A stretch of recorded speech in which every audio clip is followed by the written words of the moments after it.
आपका नाम? नमस्कार सभी आपके दर्शकों को, आपको नमस्कार। आज पहले तो अपना नाम बताइए और आज का क्या कुछ विशेष आज का मैटर है प्रेस में। मैं Monu Batra, president student parents group. पहले तो मैं आप सबका यहाँ आने पर बहुत बहुत धन्यवाद करता हूँ कि आपने अपना कीमती समय निकाला यहाँ आने के लिए। आज हमारी हाई कोर्ट में जो केस चल रहा है उसमें डेट लगी हुई थी 27/1। तो उसमें मुद्दा था हमारे बच्चों की पिछले 8 महीने से स्कूल ने क्लासेस बंद की हुई थी। वो मुद्दा काफ़ी टाइम से हम लेके चल रहे थे, लेकिन आज हमें हाई कोर्ट ने उसमें रिलीफ दिया है कि जिन जिन बच्चों की क्लासेस बंद हैं उनकी क्लासेस खोलनी पड़ेंगी स्कूल में। सर कौन कौन से स्कूल पार्टी थे? मेन 4 स्कूल थे, OSDAV, DAV police public, silver work international और सिल्वर वर्क पब्लिक स्कूल। आपने एक एनेक्जर प्लेस ऑन रिकॉर्ड किया, उसमें कितने बच्चों के नाम थे उस लिस्ट में? उसमें 20 बच्चों के नाम थे। 20 बच्चों के हाँ नाम जी। थे। तो कोर्ट ने डायरेक्शन दी है कि आपको अगली तारीख पे ये बताना है कि ये ऑन रोल है कि नहीं प्राइवेट स्कूल में। हाँ जी, हाँ जी। तो उसके लिए आपने क्या तैयारी की है? उसके लिए हमने अपना रिकॉर्ड तैयार किया है कि हमने एक महीने की जो फ़ीस दी हुई है सभी ने, और जो हमारे पीछे हाई कोर्ट के ऑर्डर से जो हमारे पेपर हुए थे वो चीज़, और स्कूल के हमारे पास आई कार्ड हैं या फिर पिछले साल का जो रिजल्ट है, ये सभी डॉक्यूमेंट हमने तैयार किए हुए हैं। वो डॉक्यूमेंट आपने इसी बार क्यों नहीं दे दिया एनेक्जर के साथ 15 के साथ? सर जो उन्होंने अब मांगा है तो वो अभी देंगे हम। जो हमने पीछे 20 बच्चों की लिस्ट दी थी उसमें ये था कि जिनकी क्लासेस बंद हैं उनकी लिस्ट दी हुई थी। तो in the mean time court ने कहा है कि जब तक ये केस चल रहा है तो किसी भी बच्चे को डीबार ना किया जाए ऑनलाइन क्लास से। तो ये केवल उन 20 बच्चों के लिए ऑर्डर है या सभी बच्चों के लिए? नहीं, ये इन 4 स्कूलों के बच्चों के लिए है, क्योंकि हम सभी की लिस्ट नहीं दे पाए थे, सिर्फ 20 के बच्चों की लिस्ट दे पाए थे। तो उन्होंने ये ऑर्डर किया कि 4 स्कूल में जितने भी बच्चों को डीबार किया गया उनकी क्लासेस खोल दी जाएगी। ठीक है, तो मतलब अगर किसी बच्चे को मान लो भी एडमिशन नहीं मिल रहा है, ऑनलाइन क्लास में बैठने नहीं दे रहे हैं, अगर क्लियरिफाई चाहूँ मैं आपसे, तो क्या उसे वो जोड़ना पड़ेगा अपना नाम या उसके लिए ऑटोमेटिकली ऑर्डर है? नहीं, ये स्कूल DO साहब उनको स्कूलों को ऑर्डर करेंगे, उसके बाद स्कूल उनको जोड़ेंगे। यदि नहीं जोड़ेंगे तो हम कंटेम्प्ट में फिर हाई कोर्ट में दोबारा जाएंगे। जनरलाइज्ड ऑर्डर है सभी? हाँ जी, हाँ जी, हाँ जी। तो क्या लगता है कितना का असर पड़ेगा स्कूलों के ऊपर से? बिल्कुल असर पड़ेगा जी, और हमें भी हिम्मत मिलेगी। हम देखो पिछले 1.5 साल से लगे हुए हैं, मेरे अपने बच्चे पिछले 8 महीने से स्कूल नहीं जा रहे, और हमने कहीं भी जो स्कूलों की नाजायज़ डिमांड है कहीं पूरी नहीं की है। मैं सभी पेरेंट्स को ये जरूर रिक्वेस्ट करता हूँ कि हमें ट्यूशन फीस जरूर भरनी है, लेकिन एनुअल चार्जेस हमें नहीं भरना। और एनुअल स्कूलों में अलग अलग चार्जेस के नाम पर फीस ली जाती है। कोरोना काल के दौरान जो बच्चों ने क्लासेस नहीं लगाई और उनसे भी फीस मांगी जा रही है, उसको लेकर क्या कुछ कहा है? हाई कोर्ट ने फिलहाल इसके लिए कुछ कहा तो नहीं है, लेकिन जितने टाइम की उन्होंने सर्विस ली है उस टाइम की फ़ीस उनको देनी पड़ेगी, और जितने टाइम की सर्विस स्कूल ने नहीं दी है स्कूल उसको डिज़र्व नहीं कर सकता। अगली तारीख कब है केस की? 15/2। तो सिर्फ ट्यूशन फीस ले सकते हैं? सिर्फ ट्यूशन फीस ले सकते हैं स्कूल। और अन्य कोई बात हाई कोर्ट के द्वारा रखी गई हो चार्जेस? अभी 15/2 को हमारे कई अभी मुद्दे पेंडिंग हैं, एनुअल फीस का, और 134A में भी हमने एप्लीकेशन लगाई हुई है, वो अभी मैटर अभी पेंडिंग।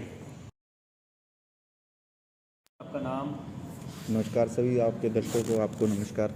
मेरा नाम सुनील पुलिस था जी सर, क्या कुछ एफर्ट करने पड़े सर इस फैसले पर?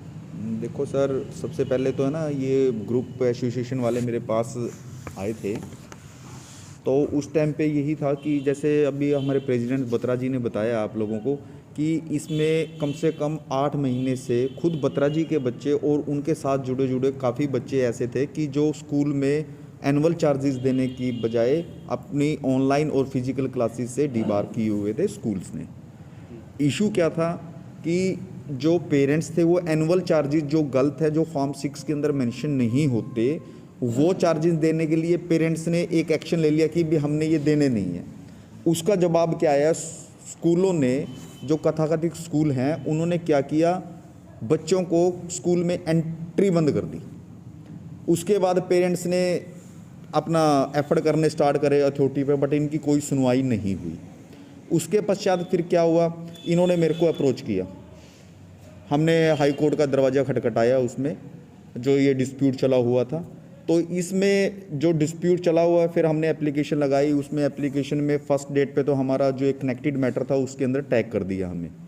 उसमें टैग करने के बाद जैसे ही हमारा हुआ, फिर बच्चों के एग्ज़ाम हमारे सर पे थे, जो हमें सब्सिक्वेंटली कंफर्म हुआ। जो 29 नवंबर 2021 का ऑर्डर था, मैंने अर्ली हियरिंग की एप्लीकेशन लगाई थी, उसके अंदर हाई कोर्ट ने एक ब्लेसिंग वाला ऑर्डर बच्चों को दिया कि भी कोई भी बच्चा फीस ना भरने की एवज में अपने एग्ज़ाम से वंचित नहीं रहेगा, और अथॉरिटी को ऑर्डर करे कि भी आप इंश्योर करोगे। उस ऑर्डर के तहत, इसी रिट पिटीशन में था वो ऑर्डर, एंटरिम ऑर्डर था, उसी ऑर्डर के तहत सभी बच्चों के एग्ज़ाम हुए थे। जैसे ही एग्ज़ाम 16 दिसंबर, जहाँ तक मेरी नॉलेज है 16 दिसंबर को ख़त्म हो गए थे, 20 और 21 तारीख के लगभग सभी स्कूलों ने क्या किया कि बच्चों की दोबारा फिजिकल और ऑनलाइन क्लासेस बंद कर दी। फिर पेरेंट्स ने मेरे को फिर अप्रोच किया कि नबी सुनील जी, इसमें फिर ये अब फिर प्रॉब्लम आनी क्रिएट हो गई है। उस टाइम पे वकेशंस हमारी हाई कोर्ट की विंटर वकेशंस स्टार्ट हो चुकी थी। मेरे लिए डिफ़िकल्टी थी कि नबी वकेशंस में ऐसा बड़ा रेयर होता है कि सुनते हैं इन चीज़ों को। हमने एफर्ट करे, बट वो हमारे पास मैसेज यही आया कि भाई आप जब वकेशन ख़त्म हो तो रेगुलर बेंच पे लगाओ इसको। तो रेगुलर बेंच पे हमारी वो है मेंशनिंग अलाउ हुई जाके। मेंशनिंग हमारा 17 जनवरी को हमारा ऑर्डर, हमारा जो केस था वो बोर्ड पे आया। उसमें जज साहब ने डायरेक्शन की स्टेट को कि नबी इसमें इंस्ट्रक्शंस लेके आए कि नबी जो एलिगेशन लगा रहे हैं कि नबी ये बच्चे की क्लासेस बंद क्यों हैं। तो हो गया इसमें केस डेफर हो गया 27 जनवरी के लिए, यानी आज के लिए। तो बीच में वन ऑफ द स्कूल, मैं नाम नहीं लूँगा यहाँ पे, वन ऑफ द स्कूल में क्या किया, बड़े क्लेवरली प्ले किया, एक एप्लीकेशन लगा दी हाई कोर्ट में कि नबी इनकी रीट पिटीशन का मेन कंसर्न है कि एनुअल चार्जेस को लेके है। जो duty the confusion of the portal 1 एक चीज़ मिसिंग थी वहाँ पे, एनुअल चार्जिंग का नहीं था कॉलम, तो इस करके अब वो आ गया, वो हमने भर दिया, तो ये रेंडर इन्फेक्शियस होगी, इसको डिसमिस करा जाए। वो चलो जो भी भगवान करता है अच्छे के लिए करता है। उन्होंने वो एडवांस कॉपी मेरे को टेक्निकली भेजनी थी, वो मैंने रीड आउट की, मैंने अपना माइंड सेट किया, मैंने बत्रा जी को कॉल किया, सेक्रेटरी साहब को, अपने गुरमीत जी को कॉल किया। मैं कहा हमें वर्कआउट करना पड़ेगा इस पर। मैं please provide me the list of those student who are not attending the class on the basis कि नबी स्कूल ने उनको डीबार किया है on account of non payment of account. तो उन्होंने मेरे को 20 बच्चों की लिस्ट प्रोवाइड करवाई जो 2 स्कूल्स के थे जो वहाँ पे पार्टी बने हुए हैं। तो उसके बाद आज क्या हुआ, आज जब स्टेट को इंस्ट्रक्शंस दी हुई थी तो बैठते ही जज साहब की इंक्वायरी थी स्टेट काउंसिल से कि नबी आपकी इंस्ट्रक्शन क्या हैं। यहाँ पे कैथल अथॉरिटी ने वहाँ पे दिया हुआ था कि नबी कोई भी स्टूडेंट, ये सुनने वाली बात है कि कोई भी स्टूडेंट किसी भी स्कूल ने डीबार नहीं किया हुआ, और इवन कि भी जो ये स्टूडेंट्स ने हाई कोर्ट में अप्रोच किया हुआ है ये कंसर्न्ड स्कूल के स्टूडेंट ही नहीं है। मेरे को ये माइंड सेट था कि भी ऐसी इंक्वायरी वहाँ पे पुट होगी और ऐसी फीडबैक दी जाएगी। दैट इज़ वाई मैंने वो वहाँ पे लिस्ट प्रिपेयर करके पहले ही एप्लीकेशन लगा रखी थी, 20 स्टूडेंट की प्लेस ऑन रिकॉर्ड कर दिया था मैंने। तो जज साहब बोले कि ना भाई ऐसा नहीं है कि ना भाई जब ये 20 स्टूडेंट्स की लिस्ट दे रहे हैं मिस्टर काउंसल, ऐसा नहीं हो सकता इसमें। तो उन्होंने मेरे से फिर क्वेश्चन पुट किया कि आप स्टेट ये बोल रहा है कि इस चीज़ के ऊपर कि ना भी कोई भी स्टूडेंट डीबार नहीं है, 1, दूसरा आपके जो स्टूडेंट आप यहाँ पे 20 की लिस्ट दी है वो इस कंसर्न स्कूल के स्टूडेंट ही नहीं है। मैं क्या I have the proof.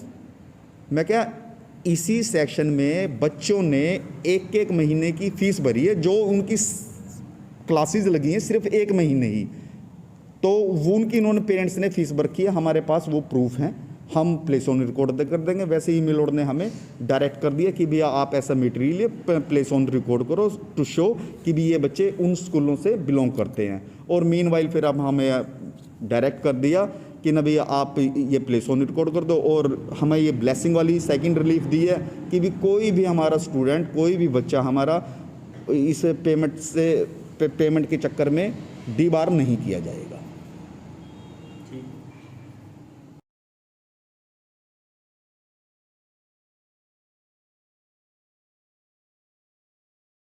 As a secretary इस ग्रुप में हूँ और ये सभी मेरे भाई बंधु हैं, इनके साथ जुड़ा हुआ हूँ। क्या कुछ कहना चाहेंगे फैसले पे? मैं जैसा कि आपको ये बता ही दिया इन्होंने, भाई हाई कोर्ट में हमारा एक केस चल रहा है। उस केस के अंतर्गत आज जो हमारी हियरिंग थी उसके अंदर हमें ये रिलीफ मिली है। सबसे बड़ी बात तो कि हमारे ग्रुप में हम सभी जो हैं आपस में मिलजुल कर काम करने, और हमारे ऊपर एक बहुत बड़ा बोझ था। हम उन बच्चों की तरफ देखते थे जिन बच्चों की क्लासेस बंद थी, जो पिछले 8 से 10 महीनों से स्कूल ही नहीं जा पा रहे। तो इसलिए आज जज साहब का मैं बहुत शुक्रगुजार हूँ, और साथ में हमारे एडवोकेट का मैं इतना शुक्रगुजार हूँ कि इन्होंने मुझे जब सुबह 10:30 बजे ये खबर सुनाई तो मैं रो पड़ा। मेरे को आज इतनी खुशी महसूस हुई कि आज उन बच्चों के साथ आज न्याय हुआ है।